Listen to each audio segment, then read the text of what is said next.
Thank you sir. సింగరేణికి సంబంధించి మన తెలంగాణలోనే ఇది ఒక మగుటాయమానమైనటువంటి సంస్థ.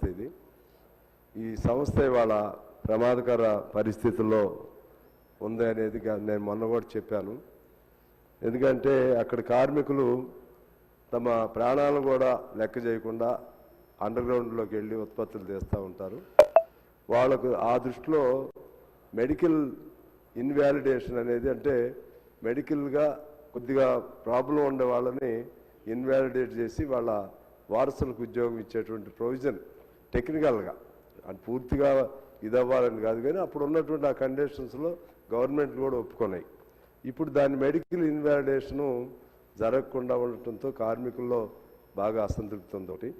రెండోది సార్, వాళ్ళకి చాలా అతి తక్కువ పెన్షన్స్ రిటైర్ అయిన తర్వాత 200, 400, 500 ఈ మొత్తం కలిపిన మన గ్రామాల్లో ఉన్నటువంటి వాళ్ళకి 2 లక్షలు ఉంది. టౌన్లో ఉండే వాళ్ళకి 1,80,000, దానికి ఏది బిలో పావర్టీ లైన్ కింద.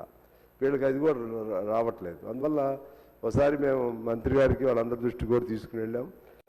దాన్ని వీళ్ళకి కూడా మొత్తం సంవత్సరాలు లెక్కేస్తే 1,00,000 లోపు వచ్చింది అనుకోండి, వాళ్ళకు కూడా ఆ బెనిఫిట్ ఇవ్వాలి. ఏంటి పెన్షన్ కానీ రేషన్ కార్డు కానీ వాళ్ళు పేదవాళ్ళ కింద చూడాలి.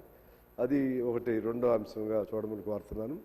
తర్వాత వాళ్ళ దగ్గర ఖాళీ ఆ మైన్స్ ఏరియాల్లో ఖాళీ స్థలాలు ఉంటే అక్కడ వాళ్ళకి పర్మిషన్ ఇవ్వట్లేదు ఇళ్ళు కట్టుకోవడానికి.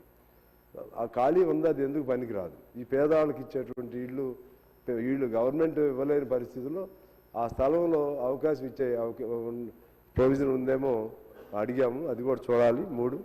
4వది ఏంటంటే క్వార్టర్స్ ఖాళీగా ఉంటున్నాయి అధ్యక్ష. దానిలో ఎప్పుడో ఎన్నో ఏళ్ళు పనిచేసినటువంటి వాళ్ళు దానిలో రిటైర్ అయిపోయిన తర్వాత వేరే మార్గం లేక అందులో ఉంటున్నారు. వాళ్ళని చీటికి మాటికి తొలగించడానికి ప్రయత్నం చేస్తున్నారు. వాళ్ళకు ప్రత్యామ్నాయం చూపెట్టి తొలగిస్తే బాగుంటుంది.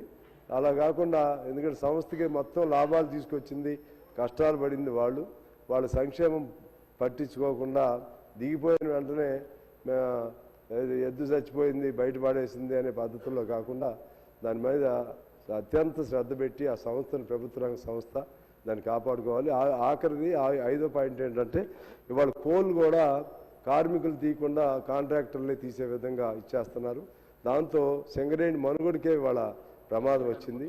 కోల్ అన్నా ఇంతకుముందు ఓవర్ బర్డెన్ ఇటువంటి మట్టి కాంట్రాక్టర్కి ఇచ్చేవాళ్ళు, ఇవాళ కోల్ కూడా వాళ్ళకే ఇచ్చేస్తున్నారు. ఈ విధంగా సింగరేణి అత్యంత ప్రమాదకర పరిస్థితులు పడింది. అందుకే నేను మా